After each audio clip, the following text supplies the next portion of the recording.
In today's video, what type of condos by bedroom number in the downtown Toronto core have held up the best and performed the best? And what other types maybe have some room to go? Hello everyone, this is Sam from SaberiSixRealEstate and Remax Realtron Realty Inc. As always, back with another video for you guys here today. You can find my contact information if you want to get in touch with me with regards to my office information and address, my Gmail, my Instagram, and my TikTok. I post different types of content on Instagram and TikTok, so feel free to go watch those as well. Lastly, if you want to do a bit more of your own due diligence before you get in touch with me, feel free to just Google my name, find my Google reviews and go through them to see what type of person you would be working with if you are interested in working with someone. Enough of that, let's get to the point of today's video, which is breaking down in another weekly condo market update, of course, downtown Toronto condo prices by bedroom number on a monthly view so far in 2022. At the time of recording of this video, it's in April 13th. As a result, there's only 12 full days of transaction data available to us for the month of April. But luckily, of course, we have the month of January in full in average sold prices and number of sales. We have the month of February and March in full as well. So quickly, let's go through some of the numbers, right? Now, starting off in January, the average sold price of a one-bedroom condominium in downtown Toronto was $637,000. A 1+1, the 1+1 counterpart for one bedrooms in downtown Toronto in the same period came at $774. Studios were at $531,000. Two beds were around $881,000 in terms of average sold price in downtown in January. And the only property type in terms of bedroom number in downtown that broke the, on average basis, broke the $1 million threshold was the 2+1 at 1.1 in the month of January. Now, this is a continuing trend that you will see up to March when we go through the numbers. That is insofar as downtown is concerned, but I can actually honestly export this analysis to Toronto at large.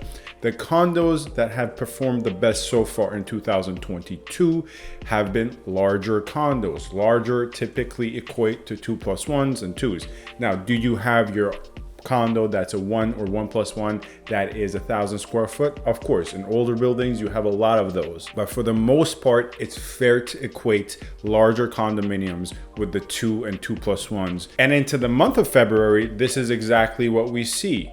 We see 2-bedroom condominiums join 2+1s in breaking a $1 million threshold. Quickly going through the average sold prices in downtown by bedroom number for the month of February with regards to the downtown Toronto condo market. Starting with studios, the average sold price was $529. So staying about where average sold prices for studios were in January. So not much of a difference there. One bedroom, $675, of course, $40K more than what they were in January. And that's great by a lot of measures. $40K is nothing to sneeze at month over month growth for a property type in terms of one bedrooms here in downtown Toronto. But in comparison to how much twos moved into February, going from $884 or whatever it was in January that we just went over, up to $1 million in average sold price for a 2 in February, well, the improvement of ones is pretty tempered in comparison. Same thing here applies to 1+1s, going from $774 to $812 in average sold price. And the crux of the point here in terms of how well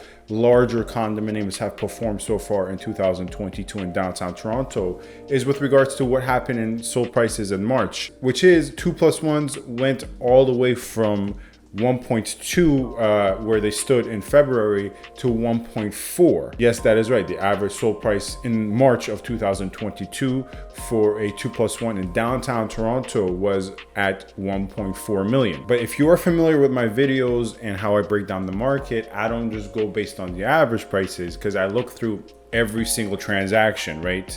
And as you see, there's $1.4 million price point for 2+1s in March is based upon 40 to 45 transactions. I forgot off memory how many, but it's in the 40s, right? So I went through every single one of those transactions to take note of what type of properties sold in regards to 2+1s in March of 2022. And what I saw was that when we go through every single transactions, there was 3 $2 million properties that sold in the 2+1s in March, and then one $7 million condominium that sold that was a 2+1. So of of course, that's going to carry up the average a lot. So this is all to provide some further context into the rapid growth from February to March for 2+1s. Partially, it's due to explanation of a $7 million condominium selling, which is a 60th floor unit belonging to the upcoming One Bloor West project.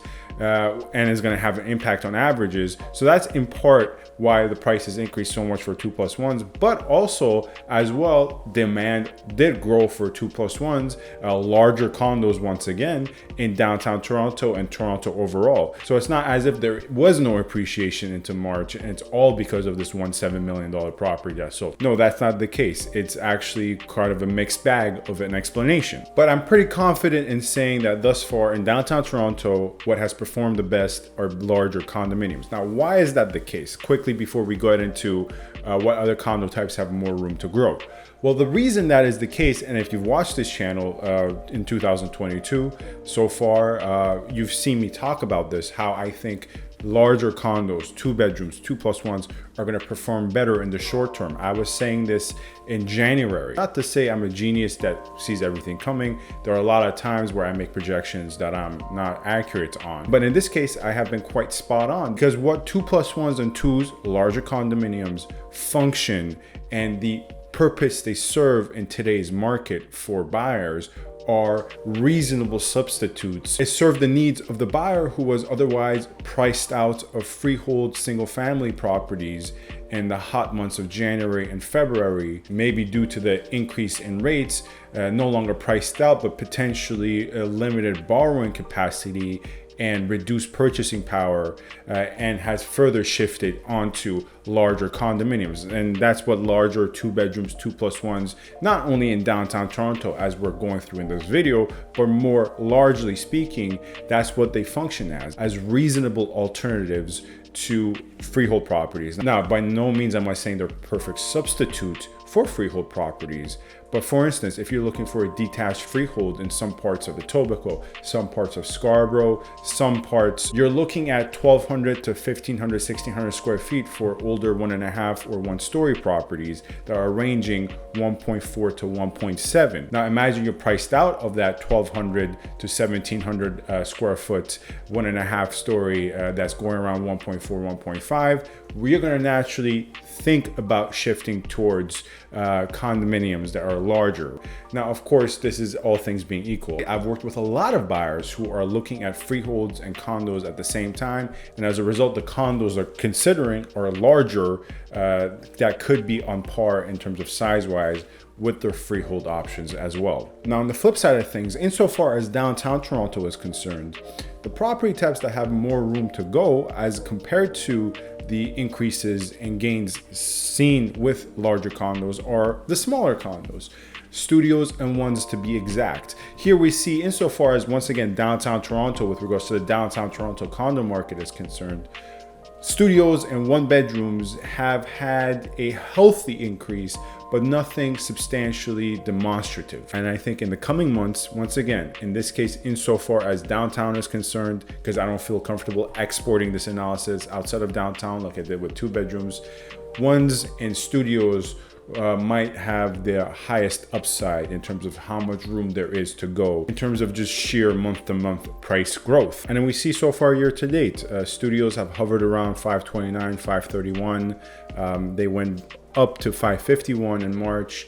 1 beds have once again appreciated a healthy amount, going from 637 in January to 675 in February to 685 in March. And I think it's in that slow and steady growth that I see some untapped potential for further future growth into the summer months. Anyways, let me know if you have any further questions about topics covered in this video. As always, you can find my contact information in the description box.